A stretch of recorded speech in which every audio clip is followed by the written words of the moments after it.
Bapa dan Putra dan Roh Kudus. Amin.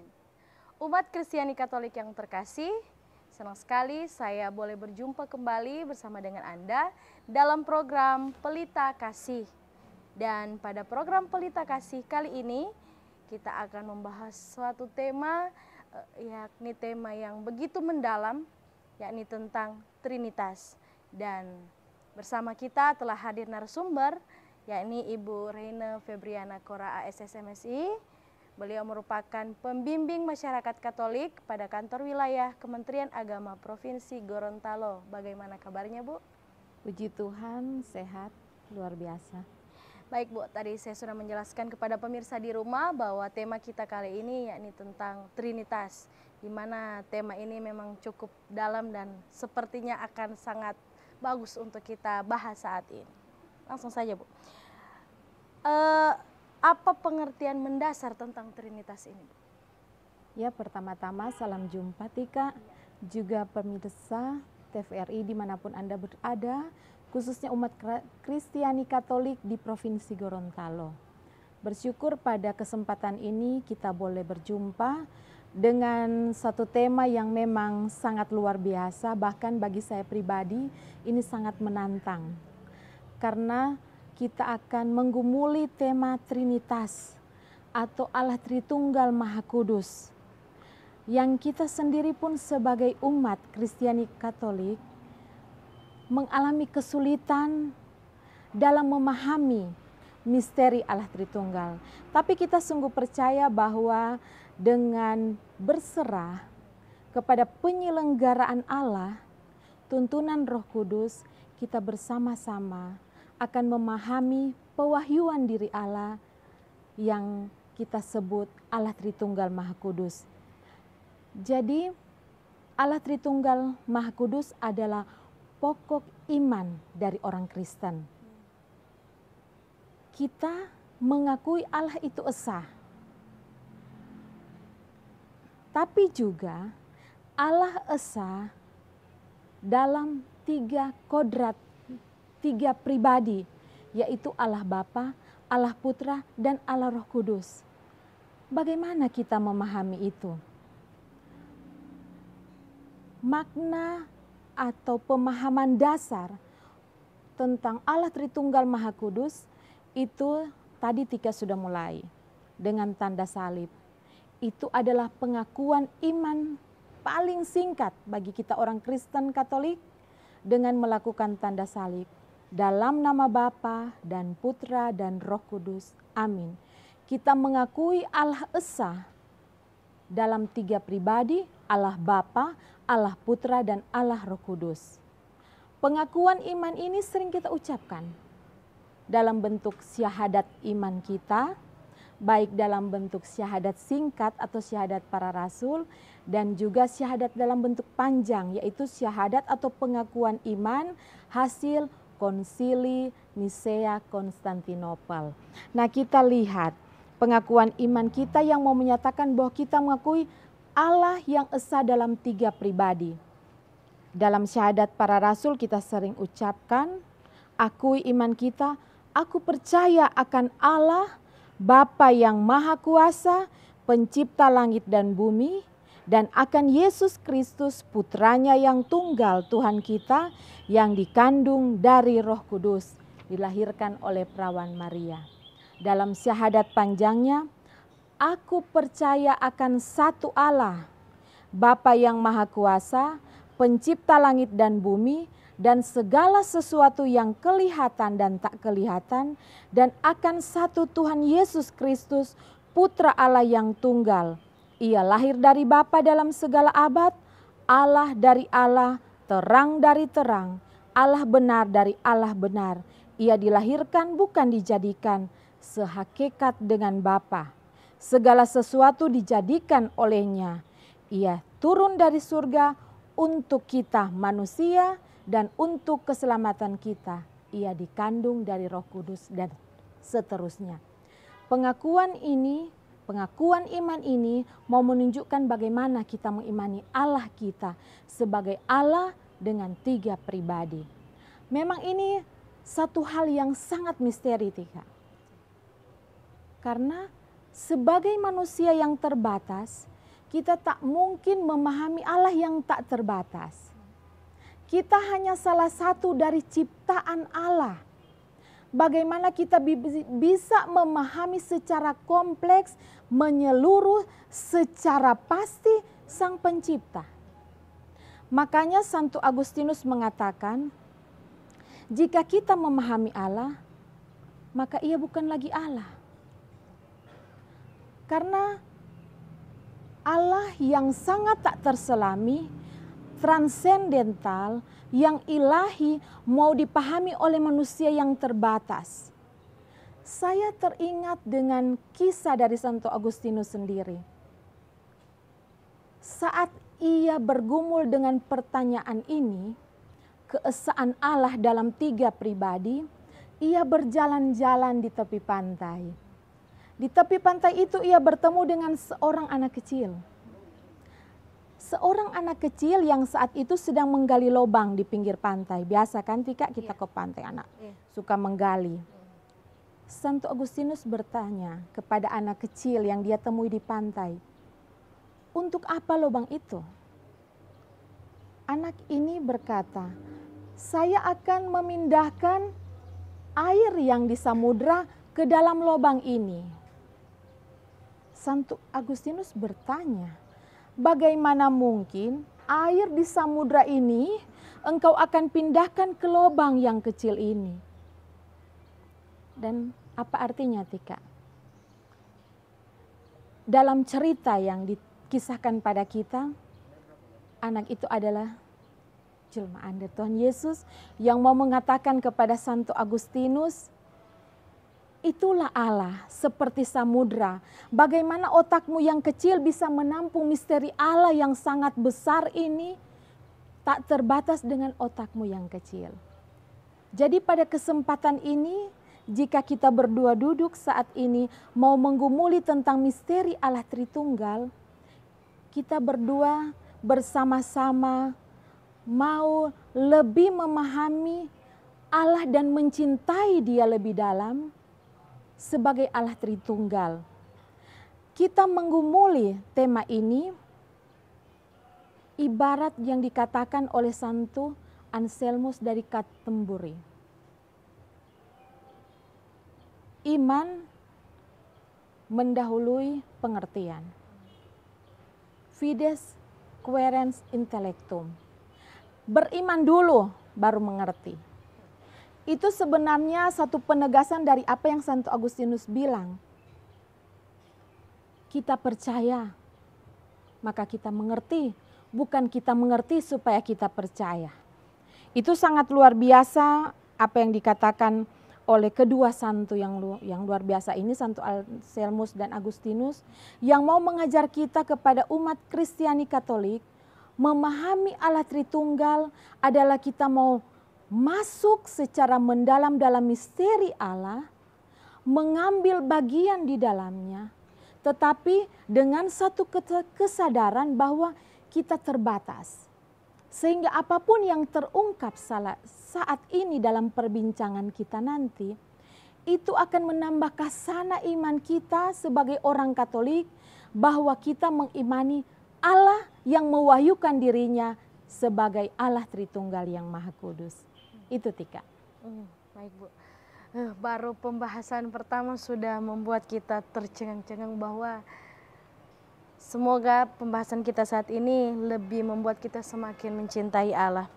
Nah, bagaimana Bu tentang konsep Trinitas tersebut dalam Alkitab yang merupakan dasar iman kita Katolik? Tapi sebelum kita membahas, kita jeda iklan dulu Bu.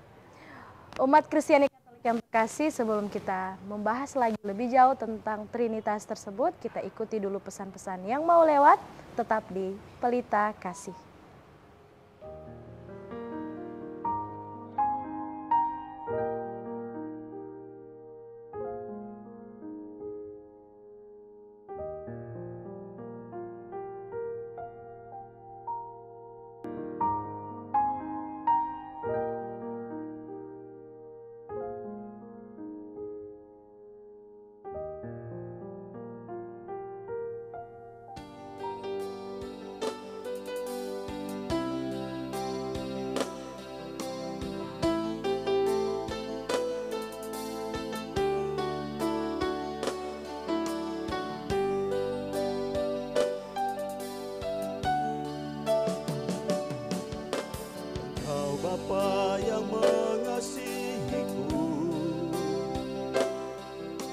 tak kau pandang bentuk dan rupaku.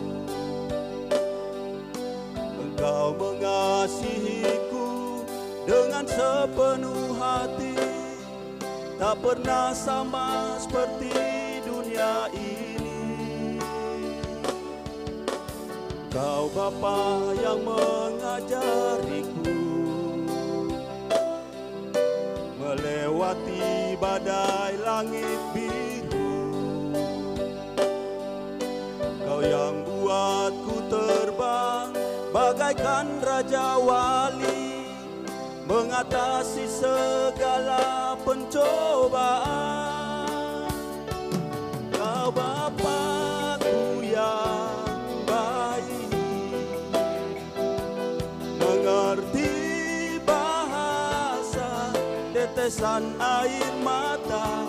Tak kau biarkan ku berjalan sendirian, sebab kau Bapakku yang baik. Kau Bapakku yang baik, mengerti bahasa tetesan air mata. Tak kau biarkan ku berjalan sendirian, sebab kau Bapakku yang baik. Kau sungguh baik.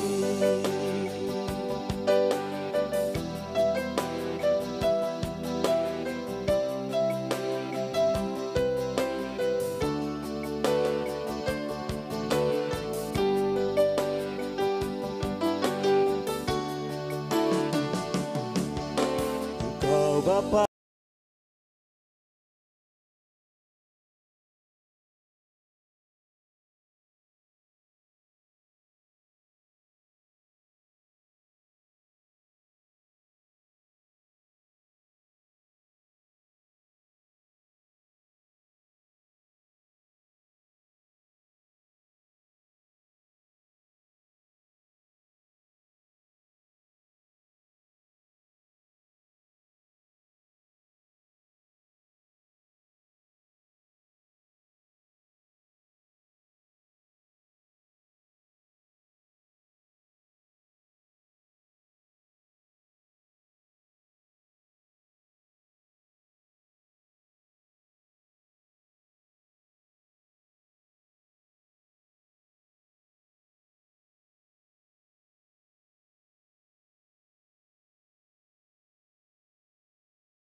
Engkau sungguh baik,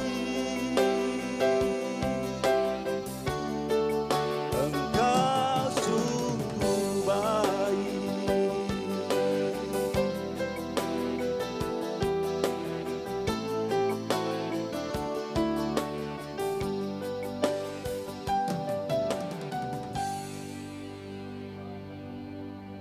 Umat Kristiani Katolik terkasih, terima kasih Anda masih bersama kami dalam program Pelita Kasih.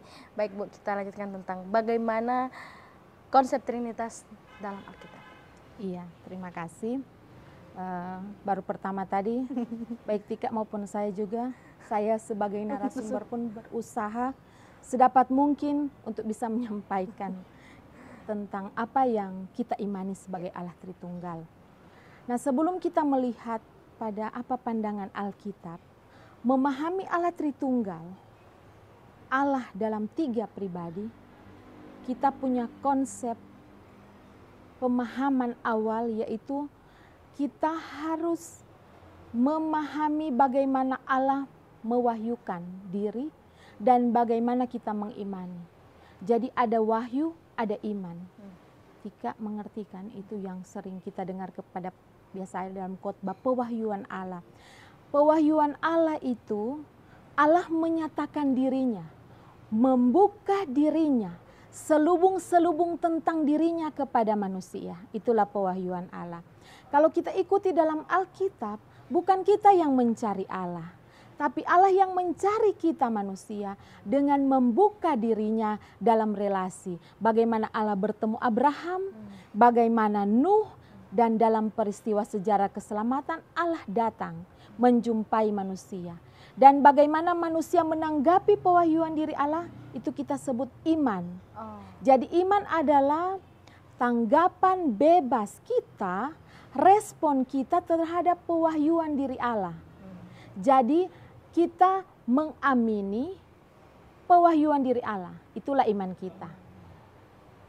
Nah, kalau kita lihat dalam Alkitab, dasar biblis dari Allah Tritunggal, misteri Allah Tritunggal, kita bisa lihat dalam perjanjian lama di penciptaan. Kejadian bab 1 ayat 26. Berfirmanlah Allah, baiklah kita menjadikan manusia menurut gambar dan rupa kita. Jadi Allah menciptakan manusia menurut gambar dan rupa kita, bukan saya. Iya toh? Jadi dari awal konsep Allah Tritunggal sudah dibuka dalam kitab Kejadian. Dalam rupa kita, bukan dalam rupa saya, dalam rupa aku, dalam gambar aku, tapi dalam rupa dan gambar kita dalam perjanjian lama. Kemudian secara jelas berulang-ulang kali disampaikan Tuhan Yesus dalam pengajarannya. Kita lihat di dalam Injil-Injil. Memang Tika secara eksplisit kata Trinitas atau Allah Tritunggal tidak ditulis dalam Alkitab. Tetapi secara implisit sudah dinyatakan tadi dalam kitab Kejadian, dan selanjutnya bisa kita lihat di dalam Injil Yohanes bab 10 ayat 30. Supaya kita memang sungguh-sungguh punya pendasaran, kita lihat pada Injil Yohanes bab 10 ayat 30 dinyatakan di situ, aku dan Bapa adalah satu. Jadi Tuhan Yesus memang mengajarkan kepada kita, memperkenalkan kepada kita, ada Bapa. Ini, aku dan Bapa adalah satu. Kemudian di Injil Yohanes bab 14 ayat 9 dikatakan, telah sekian lama aku bersama-sama kamu Filipus, namun engkau tidak mengenal aku. Barang siapa telah melihat aku, ia telah melihat Bapa. Bagaimana engkau berkata, tunjukkanlah Bapa itu kepada kami. Jadi Yesus dengan jelas, Tuhan Yesus mengajarkan kepada kita, barang siapa yang melihat aku, dia melihat Bapa yang mengutus aku.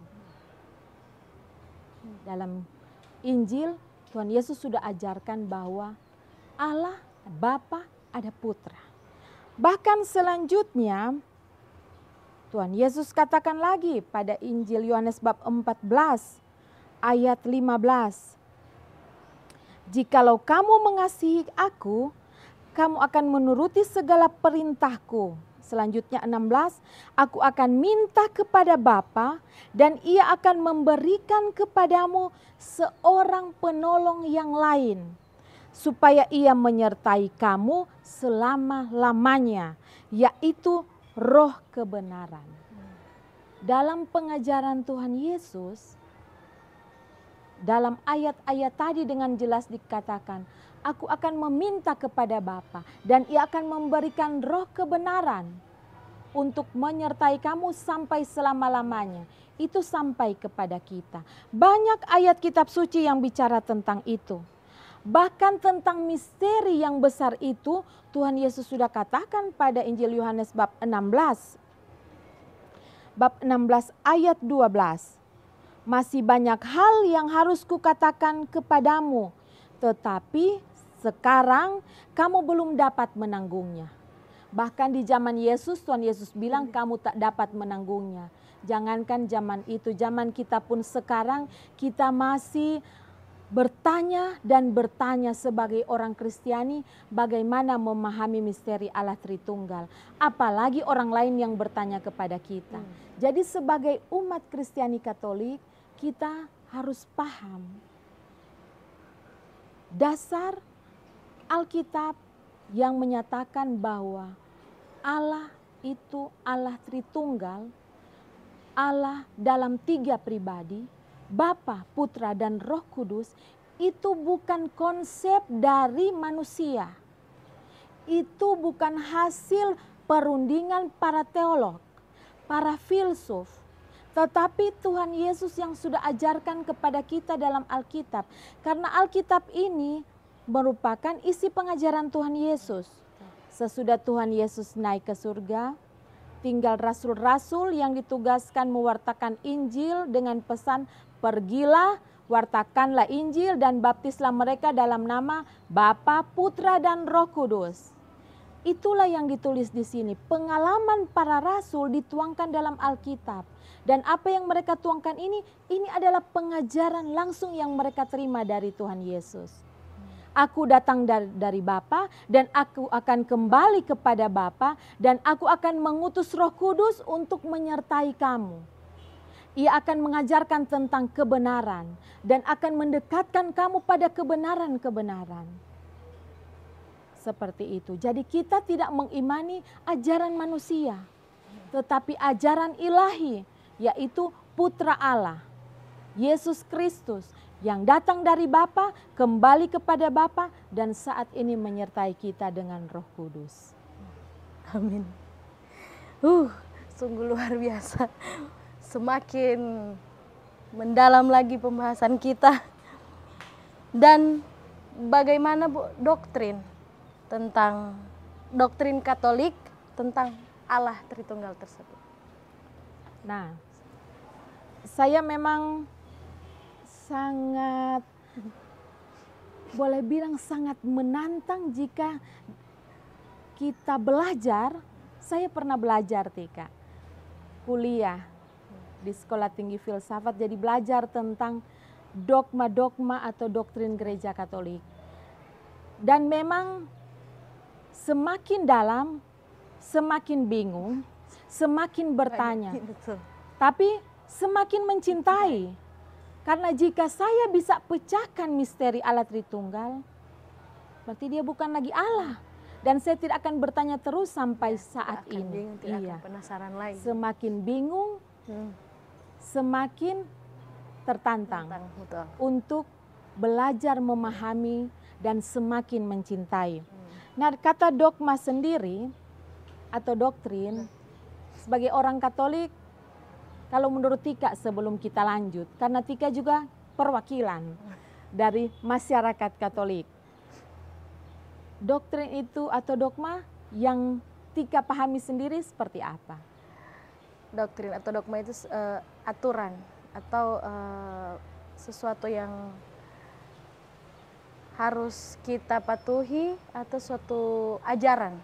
Kalau yang seperti Tika tahu seperti itu. Iya. Terima kasih, sangat benar Tika. Jadi kita orang Katolik harus bisa menjelaskan. Sebelum kita lanjut Bu, kita jeda iklan dulu. Umat Kristiani Katolik yang terkasih, sebelum kita melanjutkan lagi pembahasan kita saat ini, kita ikuti pesan-pesan yang mau lewat tetap di Pelita Kasih.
kasih, terima kasih Anda masih bersama kami dalam program Pelita Kasih.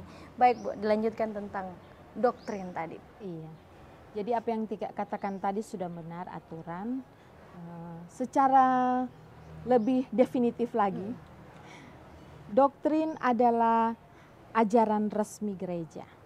Iya. Yang mengatur kita, umat Kristiani Katolik, dalam menghayati iman kita. Jadi di situ ada ajaran-ajaran iman tentang kita, bagaimana kita mengimani Allah Bapa, Allah Putra, Allah Roh Kudus, Allah Tritunggal, dan rupa-rupa praktek iman kita itu dalam doktrin gereja. Nah, doktrin atau dogma, ajaran resmi gereja tentang Allah Tritunggal, itu salah satunya di sini, dalam Katekismus Gereja Katolik. Jadi Katekismus Gereja Katolik adalah sebuah buku, dokumen resmi gereja yang berisi penjelasan iman gereja dan ajaran Katolik sebagaimana yang sudah disaksikan dalam kitab suci, sebagaimana tradisi gereja mengajarkan, dan bagaimana magisterium gereja itu mengajarkan tentang ajaran iman. Karena sumber iman Katolik kan ada 3, ada Alkitab, tradisi gereja, dan magisterium gereja. Nah, ini salah satu bentuk konkret dari magisterium gereja. Katekismus Gereja Katolik ini disusun oleh beberapa uskup yang dikumpulkan oleh Paus Yohanes Paulus II dalam menanggapi hasil Konsili Vatikan II. Jadi dalam perayaan 30 tahun pembukaan Konsili Vatikan II, yaitu pada tanggal 11 Oktober 1992, dibukanya kan tahun 65, dikeluarkan katekismus ini. Nah, salah satu isi dari katekismus ini adalah tentang dogma Allah Tritunggal. Bagaimana gereja mengajarkan Allah Tritunggal kepada kita, bisa kita lihat di dalam buku ini, dokumen resmi gereja nomor 253. Tritunggal adalah satu. Kita tidak mengakui 3 Allah, tetapi satu Allah dalam 3 pribadi. Tritunggal yang sehakikat. Kemudian pada nomor 254 ditegaskan, ketika ketiga pribadi ilahi berbeda secara real satu dengan yang lain. Allah yang satu bukanlah seakan-akan sendirian. Jadi ada yang mengajarkan bahwa itu ajaran sesat yang ditentang gereja. 3 pribadi ini adalah cara Allah mengekspresikan diri. Nah, dalam penegasan ini mau mematahkan argumen itu. Bukan cara Allah mengekspresikan diri dalam Bapa, Putra, dan Roh Kudus. Masing-masing itu punya perannya. Kalau kita lihat, Allah Bapa menciptakan, merencanakan keselamatan. Tetapi karena dosa, diputuskan hubungan kita dengan Allah. Allah menjelma menjadi manusia dalam diri Yesus Kristus. Menebus kita di kayu salib, agar kita bisa kembali berdamai dengan Allah. Dan setelah tugasnya selesai, Tuhan Yesus kembali kepada Bapa. Ia menyertai kita dengan Roh Kudus-Nya, sehingga dikatakan, aku tidak akan meninggalkan kamu sebagai yatim piatu.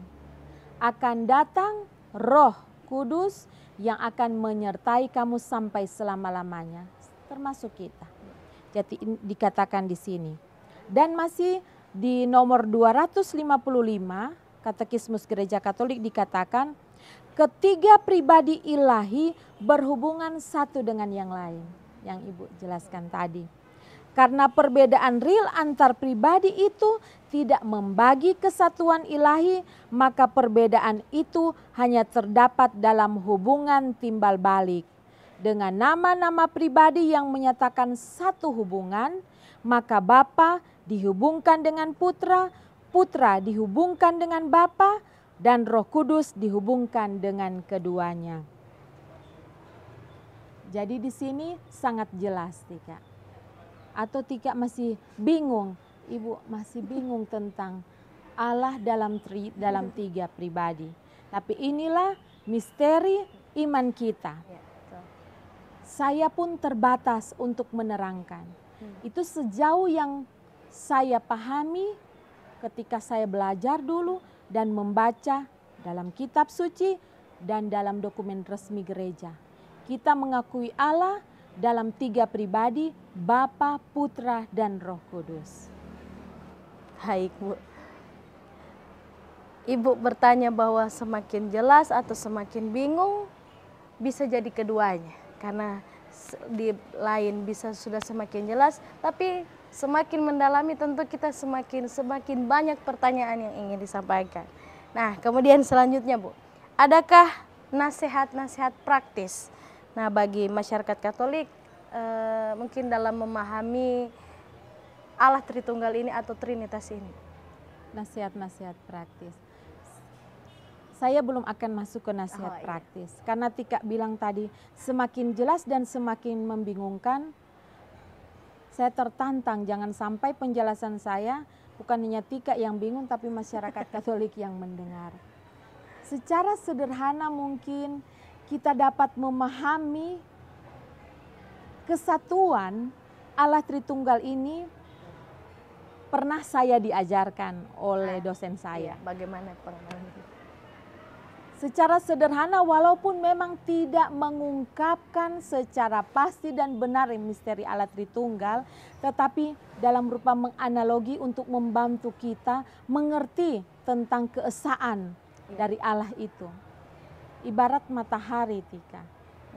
Matahari, ada bola matahari, ada sinar yang bisa kita lihat, ada kehangatan yang kita rasakan. Tetapi kita menyebut itu satu, matahari. Jadi, betul, kita bisa melihat bola matahari bahkan tapi tidak mampu juga melihat dengan mata telanjang. Melihat sinar bisa. Bisa. Itu seperti Bapa dan Putra.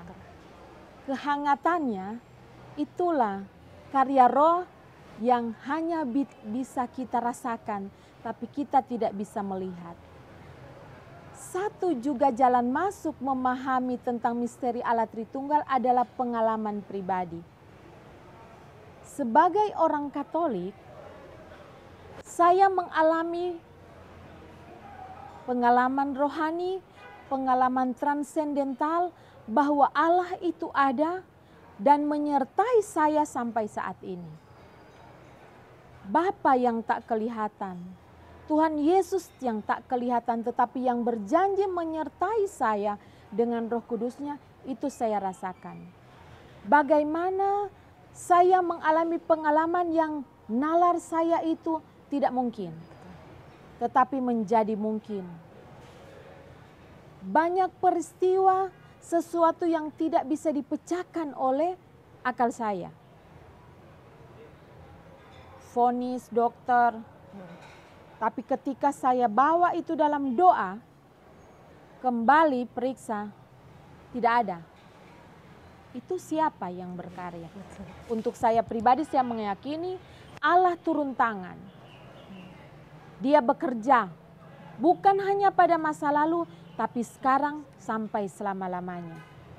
Saya yakin Tika punya pengalaman pribadi dan setiap juga pribadi orang Katolik mengalami peristiwa ini. Di mana ada banyak pengalaman yang kita sendiri tidak paham. Aduh, terjadi seperti ini. Bahkan satu ketakutan, kita sudah takut duluan. Pada akhirnya kita berdoa memohon penyertaan Roh Kudus. Sesuatu terjadi dengan begitu mudah, mengalir. Dan kita hanya bisa mengucapkan, puji Tuhan, terima kasih Tuhan. Seperti itu. Jadi ketika kita nanti ditanyakan tadi Tika kepada Ibu nasihat praktis. Sebelum lanjutkan Bu, iklan dulu. Umat Kristiani Katolik yang terkasih, sebelum kita melanjutkan pembahasan kita saat ini, kita ikuti dulu pesan-pesan yang mau lewat tetap di Pelita Kasih.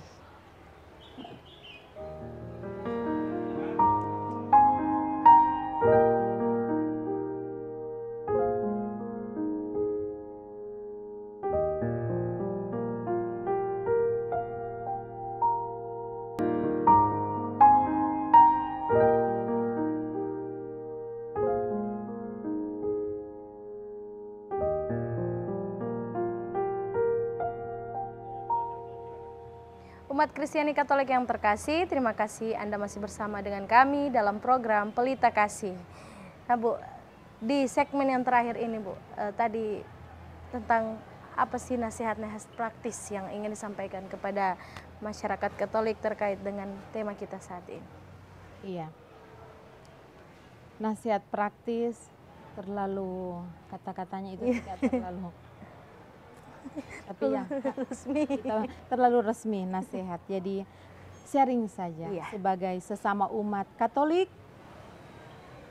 Mari kita bersama-sama memahami Trinitas itu dalam kacamata iman. Karena hanya dengan kacamata iman kita bisa memahami misteri Allah. Kalau secara logika kita pasti akan berperang terus. Tetapi iman dan logika itu bisa bersatu dalam kerendahan hati kita sendiri untuk memahami bahwa kita yang terbatas ini tidak mampu memahami yang tidak terbatas. Tetapi Allah yang tidak terbatas sudah bersedia membuka dirinya yang ilahi kepada kita yang sangat manusiawi. Kita mengalami kebingungan, keraguan. Kita alami itu sebagai seorang manusia. Tetapi jangan lupa bahwa kita harus tetap beriman dan berpengharapan. Santo Paulus pernah bilang kepada jemaat di Roma, kamu akan mengalami banyak penderitaan, banyak kesukaran. Tetapi itu adalah ujian bagimu dengan kamu tetap bertekun. Bertekun dan berpengharapan, maka kamu akan kuat dalam imanmu. Seperti itu. Jadi dalam kebingungan kita bawa itu dalam doa. Sehingga kita percaya rohnya akan membawa kita pada kepastian. Karena roh itu, roh akan menghantar kita pada kebenaran, bukan pada yang tidak benar. Kemudian misteri terdalam Trinitas bukan pada angka 3 dalam 1. Oh iya, biasa kan sering kita dengar 3 in 1. Bukan seperti itu. Tetapi kita melihat Tritunggal Maha Kudus, lihat pada relasi yang begitu erat antara ketiga pribadi Allah. Bapa mengutus putranya yang dikasihinya dan putranya mengutus Roh Kudus karena kasihnya kepada kita. Jadi kesatuan Allah Tritunggal kita lihat dalam relasi kasih antara tiga pribadi itu. Karena kasihnya kepada manusia, diberikannya putranya yang tunggal untuk menebus kita. Karena kasih Tuhan Yesus supaya ketika ia kembali kepada Bapa kita tidak sendiri dan jadi yatim piatu, ia mengutus Roh Kudus untuk menyertai kita. Jadi pahami relasi keeratan kesatuan Allah Tritunggal dalam relasi kasih itu. Dan yang ketiga, memahami Allah Tritunggal yang intinya adalah kasih, itu pada ucapan syukur yang mendalam lewat keterlibatan secara aktif sebagai umat Katolik dalam kehidupan sebagai orang Katolik, yaitu kehidupan apa? Menghidupi sakramen-sakramen gereja. Orang Katolik, kita sungguh bersyukur bahwa gereja memberikan, menyiapkan bagi kita sarana menuju keselamatan, yaitu sakramen-sakramen. Ada 7 toh, Tika. Ketika kita masuk menjadi keluarga Allah, kita dibaptis dalam nama Bapa, Putra, dan Roh Kudus. Kita menjadi keluarga Allah dan masuk menjadi anggota yang sungguh-sungguh resmi sebagai gereja. Kita 3 sakramen kita terima. Baptis, kemudian Ekaristi dan Krisma. Kita memang resmi menjadi anggota gereja kudus. Dan karena sebagai manusia yang lemah, kita harus mengakui keterbatasan kita membuat kita sering jatuh dalam dosa. Jangan lupa sakramen tobat. Gereja sediakan itu supaya kita semakin dibaharui terus menjadi lebih benar di hadapan Allah. Sehingga ketika kita pun dipanggil pulang, nggak perlu takut, dadakan atau sudah melewati proses sakit, kita sudah siap. Karena sakramen menyiapkan itu. Bahkan ketika kita sakit parah, mungkin dalam sakratul maut, gereja datang dengan sakramen perminyakan. Hubungan kita dengan orang lain disahkan dalam sakramen perkawinan suami istri, sehingga relasi cinta itu bukan hanya cinta insani tetapi cinta ilahi, maka harus dikukuhkan, diteguhkan dalam gereja, sehingga kesatuan suami istri menjadi lambang kesatuan Allah sendiri, sehingga perkawinan Katolik tidak boleh diceraikan karena relasi Allah Tritunggal yang erat, kasih mendasari, tak terceraikan, bersatu. Itulah yang melatar belakangi sehingga kita yang sudah dipersatukan Allah tidak boleh diceraikan manusia. Dan bagi yang mengemban tugas sebagai pastor, uskup, mereka itu punya sakramen sendiri, imamat. Sehingga mereka menjalankan tugas imam, nabi, dan raja dengan kuasa yang gereja berikan lewat sakramen imamat. Jadi bagaimana kita berpartisipasi dalam misteri Allah Tritunggal, yaitu menghidupi dengan benar, dengan sungguh-sungguh sakramen-sakramen yang telah disediakan gereja. Betul. Dan yang paling terakhir Bu, untuk menutup seluruh rangkaian pembahasan kita saat ini, kita tutup dengan doa. Saya perlu statement terakhir. Sebelum doa, sebagai umat Kristiani Katolik, dalam tema Allah Tritunggal ini, satu, marilah kita memberikan pemahaman yang lebih luas tentang Allah Tritunggal. Jangan mengkerdilkan Allah dengan kekerdilan otak kita, karena itu Allah maha besar dan otak kita yang kecil tidak mampu membuka misteri Allah yang besar itu. Sedikit saja kita bersyukur. Jadi jangan berpikir bahwa kita harus memahami Allah secara benar, secara tepat. Karena ia bukan lagi Allah jika kita memahami dia secara benar dan tepat. Itu sebagai umat Kristiani Katolik, karena Allah kita, Allah yang dahsyat luar biasa, yang besar, di mana kita tidak mampu menyelami dia dengan keterbatasan kita. Untuk itu, marilah kita berdoa. Dalam nama Bapa dan Putra dan Roh Kudus. Amin. Allah Tritunggal yang Maha Kudus, Bapa, Putra, dan Roh Kudus, kami mengucap syukur dan berterima kasih atas limpahan berkat dan rahmat-Mu. Engkau hadir di dalam kehidupan kami dengan cara-Mu, dengan pewahyuan diri-Mu yang Kau menyatakan di dalam kasih-Mu yang berlimpah bagi kami. Semoga kami semakin mengenal-Mu, semakin mencintai-Mu, dan semakin mensyukurinya dalam setiap detik kehidupan kami dengan berpartisipasi di dalam misteri Allah Tritunggal lewat tugas perutusan yang Kau percayakan kepada kami. Allah Tritunggal yang Maha Kudus, kami berserah, kami berpengharapan terus kepada kemahakuasaan-Mu untuk perjalanan kehidupan kami di dunia ini, karena kami sungguh yakin dan percaya keselamatan kami di dunia dan di akhir nanti hanya ada padamu. Terpujilah Allah selama-lamanya. Amin. Dalam nama Bapa dan Putra dan Roh Kudus. Amin. Sungguh luar biasa pembahasan kita saat ini. Semoga yang telah disampaikan oleh Ibu bisa menambah kesana iman kekatolikan kita, terlebih tentang Allah Tritunggal yang Maha Kudus, sehingga kita semakin mencintai Allah dimanapun kita berada, dalam kondisi apapun kita. Sekali lagi terima kasih Bu atas pembahasan saat ini, dan terima kasih juga kepada seluruh umat Kristiani Katolik yang selalu setia menyaksikan program Pelita Kasih ini. Saya Kartika Budiman beserta kru yang bertugas mohon undur diri. Terima kasih, Tuhan Yesus memberkati.